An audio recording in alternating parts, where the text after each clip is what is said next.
உயர்த்தப்பட்ட எரிவாயுவின் விலை திடீரென மீண்டும் குறைப்பு. விவரம் வெளியானது. புலம்பெயர் தமிழ் சமூகம் தொடர்பில் இந்திய புலனாய்வு பிரிவு வெளியிட்டுள்ள தகவல். எரிபொருள் விலைகளை அதிகரிக்க வேண்டிய கட்டாயம். பெட்ரோலிய கூட்டுத்தாபன தலைவர். மக்களின் வயிற்றில் விழும் அடி. எதிர்க்கட்சி கடுமையான குற்றச்சாட்டு. லிட்ரோவை அடுத்து லாப்ஸ் எரிவாயுவின் விலை பாரியளவில் அதிகரிப்பு. பாட்பனிஸ் உள்ளிட்ட பேக்கரி உணவுப் பொருட்களின் விலைகளும் அதிகரிக்கும் சாத்தியம். மக்களுக்கு அடுத்தடுத்து பேரிடி. கொத்து, தேநீர் உட்பட சிற்றுண்டிகளுக்கு ஏற்பட்டுள்ள விலை அதிகரிப்பு. மாகாண சபை தேர்தலை நடத்தும் திருத்த சட்டம் ஜனவரியில் நாடாளுமன்றத்திற்கு. இம்மாதம் 24ஆம் தேதி ஞாயிற்றுக்கிழமை காலை 11 மணிக்கு உலக தமிழர் வரலாற்று மையத்தில் நடைபெறும் காப்போம் தமிழ் அறிமுக நிகழ்வில் கலந்து கொள்ளுமாறு அன்புடன் அழைக்கின்றோம். இலங்கையில் நேற்றைய தினம் எரிவாயுவின் விலை பாரியளவில் அதிகரிக்கப்பட்ட நிலையில் இன்று சிறியளவில் குறைக்க இணக்கம் காணப்பட்டுள்ளது. நேற்று அதிகரித்த சமையல் எரிவாயு சிலிண்டர்களின் விலைகளை குறைக்க தீர்மானித்துள்ளதாக லிட்ரோ நிறுவனம் அறிவித்துள்ளது.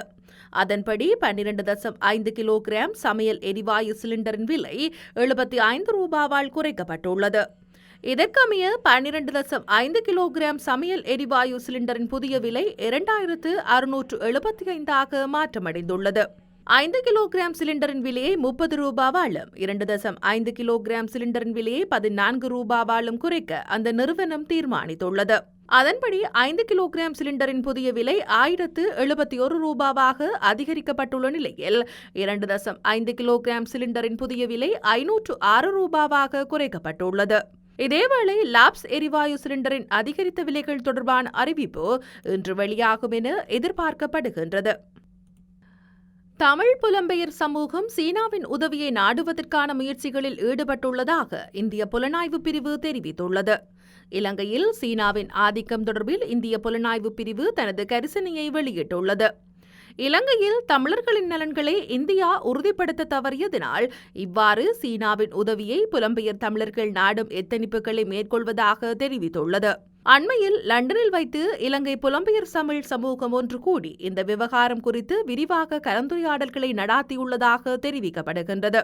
இலங்கை தமிழர் விவகாரத்தில் இந்தியா காத்திரமான எந்தவொரு நடவடிக்கையும் எடுக்க தவறியுள்ளதனால் புலம்பெயர் சமூகத்தினர் மத்தியில் இந்தியா மீதான நம்பிக்கை வலுவிழந்துள்ளது என இந்திய புலனாய்வு பிரிவு தெரிவித்துள்ளது. இந்தியாவின் மெத்தன போக்கு சீன ஆதிக்கத்தை இலங்கையில் வலுப்பெற செய்துள்ளது என சுட்டிக்காட்டியுள்ளதுடன் சர்வதேச வளங்களை பயன்படுத்தி சீன புத்திஜீவிகளின் வழியாக இலங்கை தமிழர்களின் நலன்களை உறுதி செய்யும் முனைப்புகளில் புலம்பெயர் தமிழ் சமூகம் ஈடுபட்டுள்ளதாக இந்திய புலனாய்வு பிரிவு தெரிவித்துள்ளது. இலங்கையின் வடபகுதியில் சீனர்களின் ஆதிக்கம் அதிகரித்தால் அது தமிழ் சமூகத்தை பாதிக்கும் என புலம்பெயர் தமிழ் சமூகம் கருதுகின்றது எனவும் புலனாய்வு பிரிவினர் சுட்டிக்காட்டியுள்ளதாக தி ஹிந்து பத்திரிகை செய்தி வெளியிட்டுள்ளது. அனைத்து வழிகளையும் கையாண்டு சீன அரசாங்கத்துடன் தொடர்பு ஏற்படுத்தி இலங்கை தமிழர்களின் அரசியல் மற்றும் பொருளாதார அடித்தளத்தை உருவாக்குவதற்கான முனைப்புகளை புலம்பெயர் தமிழ் சமூகம் மேற்கொண்டு வருவதாக தெரிவிக்கப்படுகின்றது. விரைவில் எரிபொருள் விலைகளை அதிகரிக்க நேரிடும் என எரிசக்தி அமைச்சின் பேச்சாளர் ஒருவர் தெரிவித்துள்ளார். இலங்கை பெட்ரோலிய கூட்டுத்தாபனம் பாரிய நஷ்டத்தை சந்தித்து வருவதால் எரிபொருட்களின் விலைகளை கட்டாயம் அதிகரிக்க வேண்டும் என இலங்கை பெட்ரோலிய கூட்டுத்தாபனத்தின் தலைவர் சுமித் விஜயசிங்க கூறியுள்ளார்.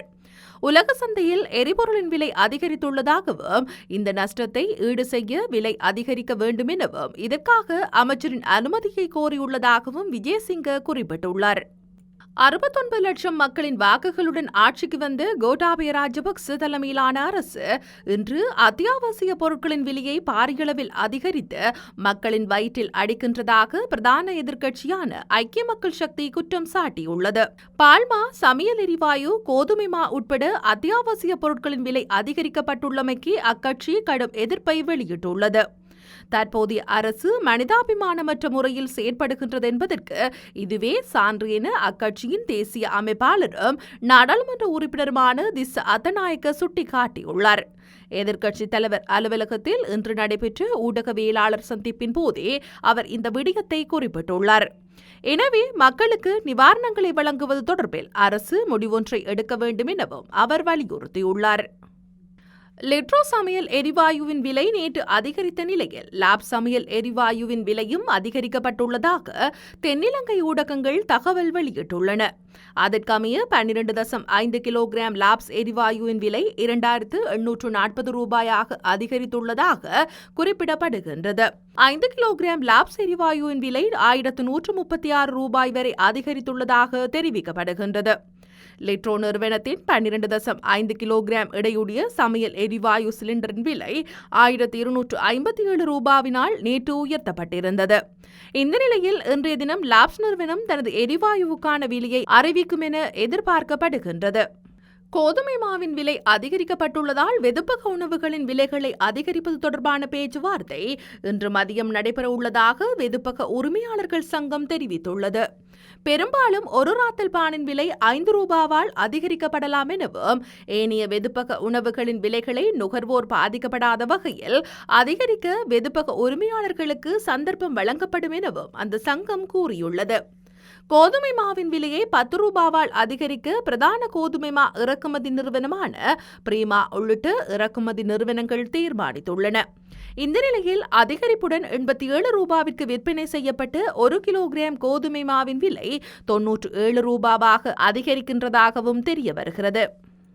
இலங்கையில் ஹோட்டல் உணவு வகைகளின் விலைகள் உயர்த்தப்படுவதாக அறிவிக்கப்பட்டுள்ளது. சமையல் எரிவாயு, கோதுமை மா, பால்மா உள்ளிட்ட பொருட்களின் விலை அதிகரிப்பு காரணமாக ஹோட்டல் உணவு வகைகளின் விலைகளும் உயர்த்தப்படுவதாக அறிவிக்கப்பட்டுள்ளது. அகில இலங்கை சிற்றுண்டிச்சாலை உரிமையாளர் ஒன்றியத்தினால் இந்த அறிவிப்பு வெளியிடப்பட்டுள்ளது. உணவு பொதி, ஃப்ரைட் ரைஸ், கொத்து, பால் தேநீர் உள்ளிட்டவற்றின் விலைகள் நாளை முதல் 10 ரூபாவினால் உயர்த்தப்படுவதாக தெரிவிக்கப்பட்டுள்ளது. சமையல் எரிவாயுவின் விலை அதிகரிப்பிற்கு நிகராக உணவு பொதிகளின் விலையை உயர்த்தினால் ஒரு பொதிக்கான விலையை 30 ரூபாவினால் உயர்த்த நேரிடும் என சுட்டிக்காட்டப்பட்டுள்ளது. பொருட்களின் விலை உயர்வினால் இவ்வாறு ஹோட்டல் உற்பத்தி உணவுகளின் விலை உயர்த்தப்படுவதாக ஒன்றியத்தின் தலைவர் அசேல சம்பத் தெரிவித்துள்ளார். மேலும் இந்த அரசாங்கத்தை விடவும் ஹோட்டல் உரிமையாளர்கள் மனிதாபிமானம் மிக்கவர்கள் என தெரிவித்துள்ளது. மாகாண சபை தேர்தலை துரிதமாக நடத்துவதற்கு தேவையான சட்ட திருத்தம் எதிர்வரும் ஜனவரி மாதம் நாடாளுமன்றில் சமர்ப்பிக்கப்பட்டு நிறைவேற்ற தேர்தல் சட்ட மறுசீரமைப்புக்காக நியமிக்கப்பட்ட விசேட நாடாளுமன்ற தெரிவுக்குழு தீர்மானித்துள்ளது. மாகாண சபைகள் 3 வருடங்களுக்கு மேலாக செயலிழந்துள்ளதன் காரணமாக நாட்டில் பல பிரச்சினைகள் உருவாகியிருப்பதாக நிதியமைச்சர் பசில் ராஜபக்ச தெரிவுக்குழுவின் கூட்டத்தில் சுட்டிக்காட்டியுள்ளார். ஒரு நபரால் மாகாண சபை நிர்வகிக்கப்படுவது நீதியானது அல்ல எனவும் உள்ளூராட்சி சபைகளும் நாடாளுமன்றமும் இயங்கும் போது மாகாண சபை மாத்திரமே செயலிழந்துள்ளது. இதன் காரணமாக மாகாண சபை தேர்தலை துரிதமாக நடத்த நடவடிக்கை எடுக்க வேண்டும் எனவும் நிதியமைச்சர் வலியுறுத்தியுள்ளார். இதனிடையே மாகாண சபை தேர்தலை பழைய தேர்தல் முறையின் கீழ் நடத்த நடவடிக்கை எடுக்க வேண்டும் என தெரிவுக்குழுவின் உறுப்பினர்கள் கோரிக்கை விடுத்துள்ளனர். இந்த நிலையில் மாகாண சபை தேர்தலை நடத்துவதற்கு தேவையான சட்ட திருத்தத்தை எதிர்வரும் ஜனவரி மாதம் நாடாளுமன்றில் சமர்ப்பிக்கப்படுவது பொருத்தமானது என தெரிவுக்குழுவின் தலைவரான அமைச்சர் தினேஷ் குணவர்தன குறிப்பிட்டுள்ளார்.